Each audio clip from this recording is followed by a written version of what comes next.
خیر مقدم ہے آپ کا آپ کی سوچ پر۔ میں ہوں محمد اقبال۔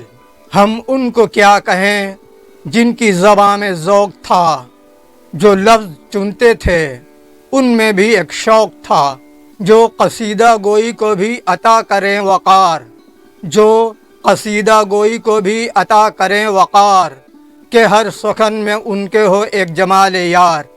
دہلی کی گلیوں میں صبح کا اجالا پھیل رہا تھا، چرند پرند کی آوازوں میں ایک عجیب سی نرمی تھی، اور اس نرمی میں کہیں نہ کہیں چھپا ہوا تھا ایک بچہ جو مٹی سے کھیلتے کھیلتے لفظوں سے عشق کر بیٹھا تھا۔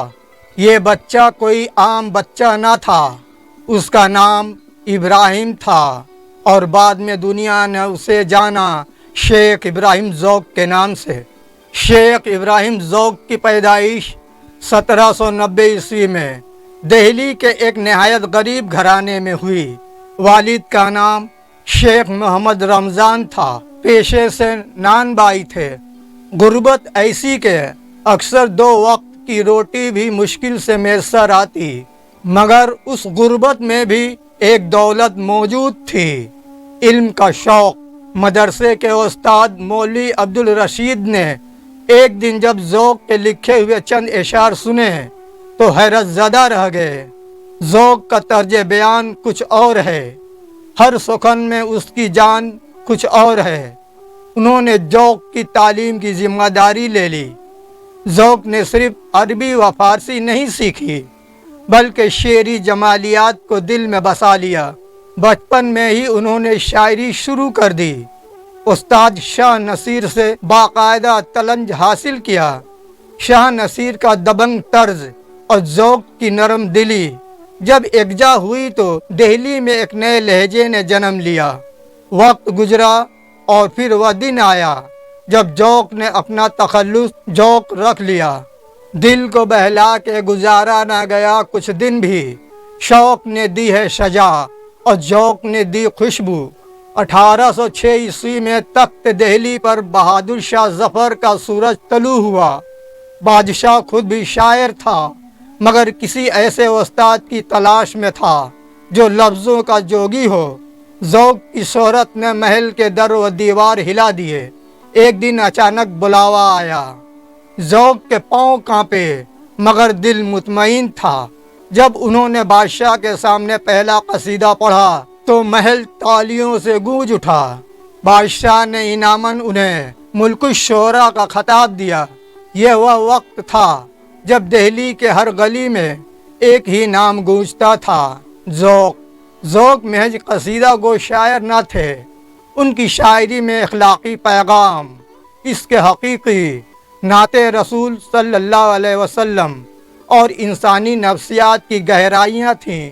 ان کی مشہور نعت نبی کا نقش قدم ہے چراغ راہ حیات، نبی کا نقش قدم ہے چراغ راہ حیات، خدا کرے کہ اسے دل سے ہم لگا لیں۔ وہ عام فہم زبان میں شعر کہتے، فارسی کی بھاری اصطلاحات سے گریز کرتے تاکہ عوام بھی ان کے اشعار سے فیض یاب ہو سکے۔ اگر ذوق کو دربار ملا تو غالب کو دلوں کا دربار۔ دونوں میں ادبی رقابت مشہور تھی۔ غالب کا طنز اور ذوق کی درباری جیت ایک خاص مقصد پیدا کرتی۔ غالب کہتے ہیں اور بھی دنیا میں سخنور بہت اچھے، کہتے ہیں کہ غالب کا ہے انداز بیاں اور، مگر ذوق نے اس کا جواب شاعری سے نہیں دیا بلکہ اخلاق اور استقلال سے دیا۔ کبھی براہ راست مقابلہ نہیں کیا، صرف اپنا کام بہتر کرتے گئے۔ ذوق کے ہزاروں شاگرد تھے، مگر سب سے خاص شاگرد تھے بہادر شاہ ظفر۔ بادشاہ وقت جب ذوق کے قدموں میں بیٹھتا تو ذوق کہتے، الفاظ کے تخت پر بیٹھنے سے پہلے جذبات کے سمندر میں ڈوبنا سیکھ۔ ذوق نے ادب کو فقط علم نہیں بلکہ تربیت کا ذریعہ بنایا۔ ذوق کی زندگی کا سورج 1854 عیسوی میں غروب ہوا۔ دہلی سوگوار تھی۔ بادشاہ خود جنازے میں شریک ہوئے اور اپنے استاد کے لیے اشک بہائے۔ ذوق کی قبر پر آج بھی لکھا ہے، یہ وہ مقام ہے جہاں لفظ سو جاتے ہیں اور خاموشی بھی ایک غزل بن جاتی ہے۔ شیخ ابراہیم ذوق کی زندگی ہمیں یہ سکھاتی ہے کہ غربت، محرومی اور تنقید کبھی رکاوٹ نہیں بنتی۔ اگر انسان کے اندر ذوق جستجو ہو، وہ نان بائی کا بیٹا جس کے پاس کتاب خریدنے کے پیسے نہ تھے ایک دن بادشاہ کا استاد بن گیا، تو پھر ہم کیوں رکیں؟